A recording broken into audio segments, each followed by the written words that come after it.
சமூகத்தின் புற்றுநோயாக பல ஏழை மக்களை வாட்டி வதைக்கக்கூடிய, பல குடும்பங்களை தற்கொலைக்கு பலியாக்கிய, எண்ணற்ற செல்வந்தர்களை கூட நிலைகுலைய செய்த ஒரு பெரும் பாவமான வட்டியை பற்றி அல்லாஹ் சொல்லக்கூடிய வசனத்திற்கு விளக்கத்தை பார்த்து வருகிறோம். யா அய்யுஹல்லதீன ஆமனு, ஈமான் கொண்ட மக்களே, லா தாக்குலுர் ரிபா அல்லாஃப முலாஃபா, பன்மடங்காக கூடிய, பெருகி பன்மடங்காக கூடிய ரிபா என்ற வட்டியை நீங்கள் சாப்பிட வேண்டாம். வத்தகுல்லா, அல்லாஹ்வை பயந்து கொள்ளுங்கள். லஅல்லக்கும் துஃப்லிஹூன், நீங்கள் வெற்றி பெறுவதற்காக அல்லாஹ்வை பயந்து கொள்ளுங்கள். வத்தகுன் நாரல்லதி, இன்னொன்றை பயந்து கொள்ளுங்கள், நெருப்பை பயந்து கொள்ளுங்கள். எப்படிப்பட்ட நெருப்பு என்றால் உஇத்தத் லில் காஃபிரீன், இறை நிராகரிப்பாளர்களுக்கென்று தயார் செய்து வைக்கப்பட்டுள்ள நெருப்பை பயந்து கொள்ளுங்கள். வஅத்தீஉல்லாஹ வர் ரசூல், அல்லாஹ்வுக்கும் ரசூலுக்கும் கட்டுப்படுங்கள். லஅல்லக்கும் துர்ஹமூன், நீங்கள் கருணை காட்டப்படலாம். அன்பிற்குரிய அல்லாஹ்வின் பெருமக்களே, தனி மனிதனிடம் மட்டுமல்லாமல் உலக நாடுகள் அனைத்துமே இந்த வட்டியை மையமாக வைத்தே இயங்கி வருகின்றன. அதனுடைய கொடூரம் புரிந்திருந்தும் கூட அதிலிருந்து விடுபட வழி அறியாது விழிபுதுங்கி நிற்கின்றன. பணக்கார நாடுகள் சில ஏழை நாடுகளை வட்டியின் பெயரால் சுரண்டி பிழைத்து வருகின்றன. வளர்ந்து வரக்கூடிய ஏழை நாடுகளோ வேறு வழியில்லாமல் வட்டிக்கு வாங்கி, அதற்காக வட்டி கட்ட மேலும் வட்டிக்கு வாங்கி, அதற்காக வட்டி கட்ட மேலும் வட்டிக்கு வாங்கி அப்படின்ற அந்த ஒரு நிலையிலேயே பின்னோக்கி இருக்கின்றன. உலக அளவில் இயங்கி வரக்கூடிய இன்றைய எல்லா தொழில் நிறுவனங்களும் இந்த வட்டியை விட்டும் தப்பிக்காத நிலை, அதை அடிப்படையாக வைத்தே வாழ வேண்டிய ஒரு நிலை. இந்த தொழிலில் ஈடுபட்டு வரும் முனைவர்கள் கூறும் காரணங்கள் தான் ரொம்ப வேடிக்கையானது. இது முன்னேற்றத்திற்காகத்தான் நாங்கள்லாம் செய்கிறோம், இந்த வட்டியை வாங்குறதெல்லாம் முன்னேறத்துக்காகத்தான் வாங்குகிறோம் அப்படின்ற ஒரு வாதம் ஒன்று அந்த தொழிலதிபர்களால் வைக்கப்படுகிறது. சகோதரர்களே, வட்டிக்காரர்களை தவிர கடன் தருவதற்கு யாருதான் முன்வழுவார்கள் அப்படின்னு சொல்லி ஒரு பலகீனமான கேள்வியும் சமூகத்தின் அரங்கத்தில் இருந்து கொண்டிருக்கிறது. பொதுவாக இந்த நமது நாடு இந்தியா இருக்குது பாருங்க, இந்திய நாடே ஒட்டுமொத்தமாக வட்டியில் மூழ்கி விடுமோன்ற அபாயத்தில் இருந்து கொண்டிருக்கிறதாம்.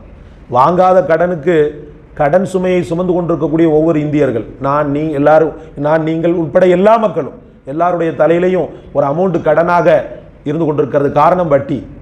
சினிமா முதலாளிகளில் இருந்து பெரும் பெரும் நிறுவனங்களை நடத்தக்கூடியவனிலிருந்து அத்தனை பேரும் வட்டியினுடைய அந்த டச் இல்லாமல் இல்லை அப்படின்ற அளவுக்கு ஆகி போய்விட்டது சகோதரர்களே. அதே போல அதை வாங்கக்கூடியவர்களை எத்தனையோ தொழில் நிறுவனத்தை சார்ந்தவர்களும் சினிமா துறையை சார்ந்தவர்களும் வட்டி கட்ட முடியாமல் தற்கொலை பண்ண கதையும் நடந்து கொண்டுதான் இருக்கிறது சகோதரர்களே. அல்லாஹ் பாதுகாக்க வேண்டும். இந்தியாவை முன்னேற்ற பாதையில் கொண்டு செல்வதற்கும் வறுமை கோட்டின் கீழ் வாழும் எளியவர்களின் துயர் துடைத்து அவர்களது வாழ்க்கையின் தரத்தை உயர்த்துவதற்கு தேவையான பொருளாதார வளர்ச்சியை, புரட்சியை ஏற்படுத்தத்தான் வட்டி அப்படின்றதெல்லாம் சொல்லப்படுகிறது. அன்பிற்குரியவர்களே, இது ஒரு பழமொழி தமிழில் ஒன்று சொல்லுவாங்க. என்ன சொல்லுவாங்கண்டா, அட்டிகை செய்வதற்கு வட்டிக்கு வாங்கினேன், வட்டியை கட்ட முடியாமல் அட்டிகையை விற்று வட்டியை கட்டினேன். இந்த கதை தான். அட்டிகை செய்கிறதுக்கு வட்டி வாங்கினேன், அதுக்கப்புறம் அந்த அட்டிகையை அதை வட்டி கட்ட முடியாமல் அந்த அட்டிகையை நான் மொத்தமாக விற்றுட்டேன். இப்படி தான் அல்லாஹ் ரப்புல் ஆலமீனுடைய சத்திய வாக்கு, தெய்வ வாக்கு என்றைக்குமே பொய்யாகாது. அல்லாஹ் சொல்வா, யுருபிஸ் சதகாத் எம்ஹக்குல்லாஹு ரிபா வயுருபிஸ் சதகாத், வட்டியை அல்லாஹ் அழித்தே தீர்வான். வட்டியை அழிப்பான்னு சொன்னால் வட்டி உடையவனை, வட்டியை அல்லாஹ் அழித்தே தீர்வான், தர்மத்தை அல்லாஹ் வளர்த்தே தீர்வான். இது ஒன்றும் மனிதனுடைய வாக்கு அல்ல, தெய்வ வாக்கு, அல்லாஹ்வின் வாக்கு. யாராலும் சரி, எவராலும் சரி, நியாயம் கற்பிக்க முனைந்தானேயானால் ஒன்று இவன் அழிவான், இவன் அழியலன்னு வச்சுக்கிறங்க. அந்த வட்டி சம்பந்தப்பட்ட காரியத்தில் ஈடுபட்டதுனால அவன் பரம்பரை அல்லாஹ் ரப்புல் ஆலமீன் அந்த வட்டி குறிவைத்து விடும். சகோதரர்களை அல்லாஹ் பாதுகாக்க வேண்டும். இன்னைக்கு எத்தனையோ பேர், ஒரு காலத்தில் அந்த குடும்பம் எப்படிப்பட்ட குடும்பம் தெரியுமா? இன்னைக்கு பார்த்தீங்கன்னு சொன்னால் 5க்கும் 10க்கும் அடுத்தவங்கள்ட்ட போய் கேட்குறாங்களே. ஒரு காலத்தில் இது இந்த ஃபேமிலி, அது ஆர் ஃபேமிலி, இது ஈஆர் ஃபேமிலி, இது முதலியார் ஃபேமிலி.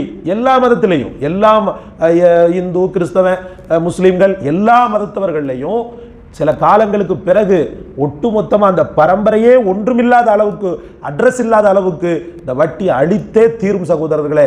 அதனால்தான் நாம் சொல்கிறோம், சில நியாயங்களை போல நமக்கு ஒரு காட்சி பொருளை சைத்தான் தந்தாலும் அந்த காட்சி பொருளை தீ வச்சு கொளுத்தணும். பிடிவாதமாக இருக்கணும். சரியத்தில் பிடிவாதமாக இருக்கக்கூடியவங்க மேலே அல்லாவும் சொர்க்கம் தர்றதுக்கு பிடிவாதமாக இருக்கிறான், மகிழ்ச்சிகரமான வாழ்க்கையை தர்றதுக்கு பிடிவாதமாக இருக்கிறான். அந்த பிடிவாதம் நமக்கு வேணும்.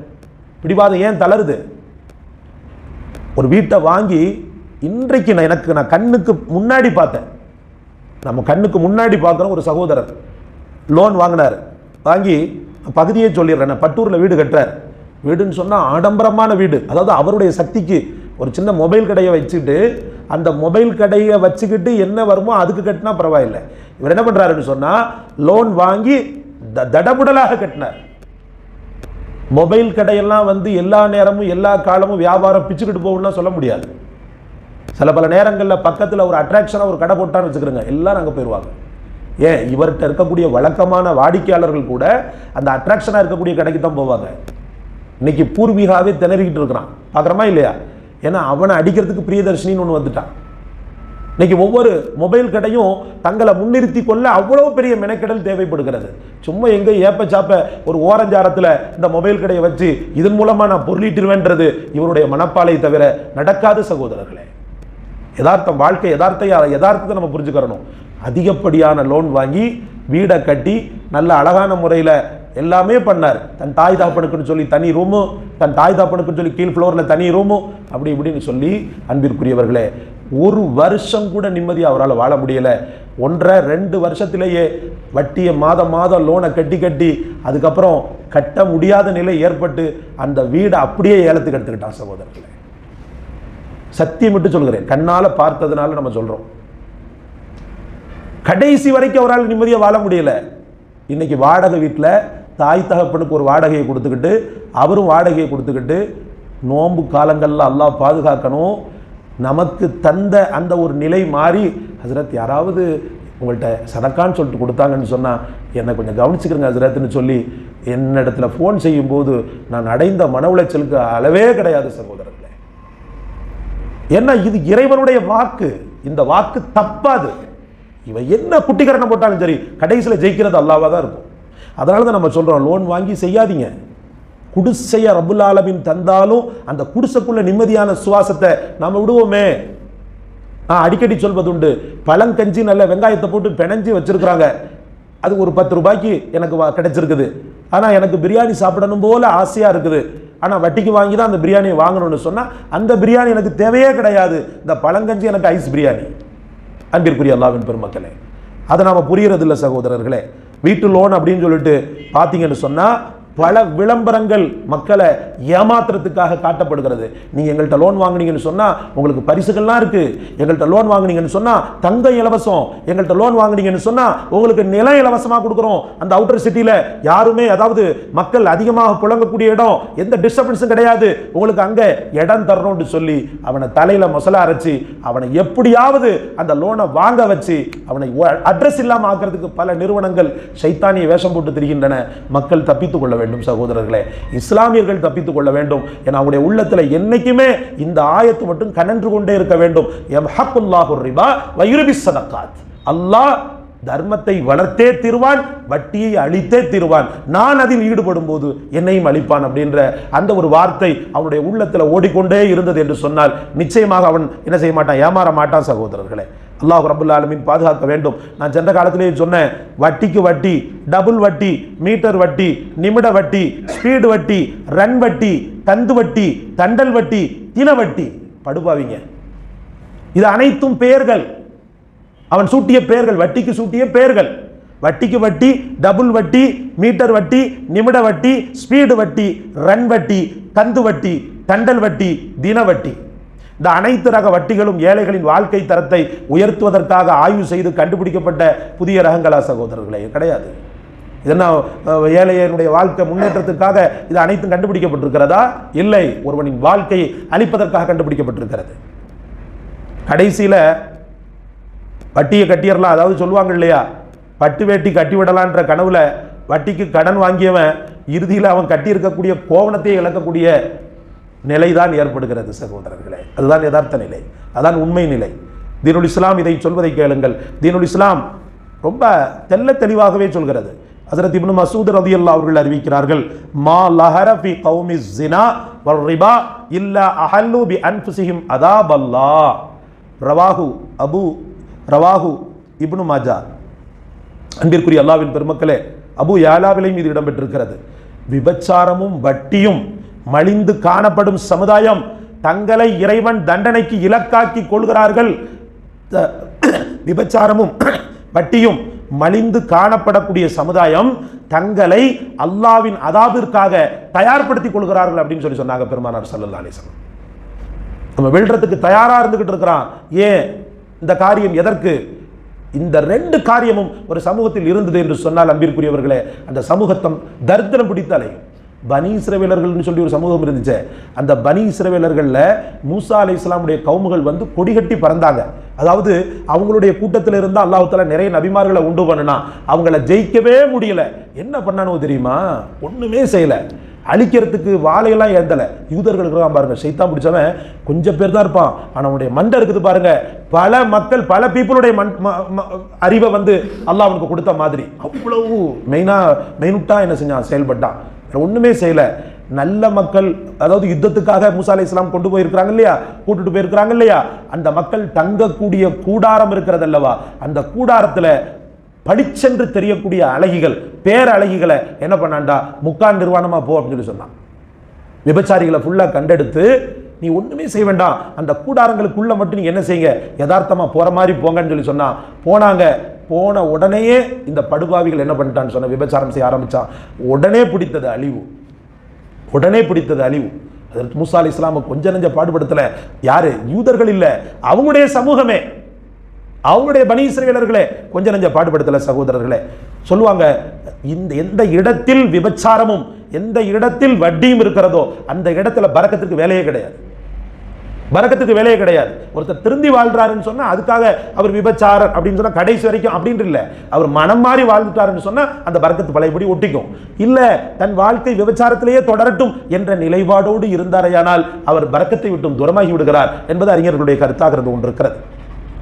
இன்னைக்கு பார்த்தீங்கன்னா சமூகத்துக்கு பிடிச்ச பெரிய கேடு, கல்லு குடிப்பவன் வெளியில தலை காட்டுறதுக்கு வெட்கப்படுறான், விபச்சாரம் புரிகிறவன் கூட நாணப்படுறான். நம்ம தப்பு செஞ்சிட்டோமே, நம்ம எப்படி இந்த சமூக அரங்கத்தில் போறதுண்டு. ஆனால் அல்லாஹ் பாதுகாக்கணும்.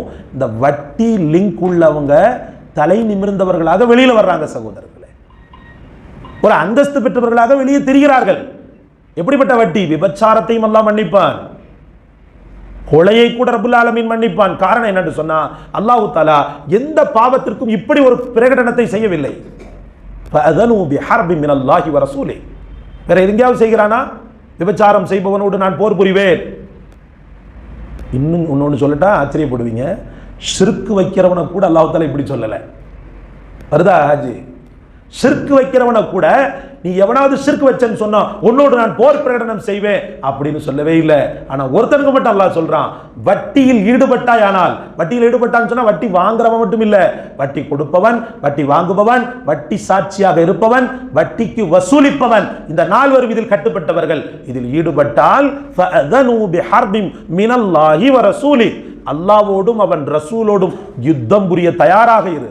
ஆகிரத்தில் சொன்னாங்க பெருமானார் ஸல்லல்லாஹு அலைஹி வஸல்லம், வாள்களை கையில் கொடுப்பாங்களா மலக்குகள், அந்த வட்டிக்காரனை மட்டும் தனியாக பிரித்து வாள்களை கையில் கொடுத்து போரிடு.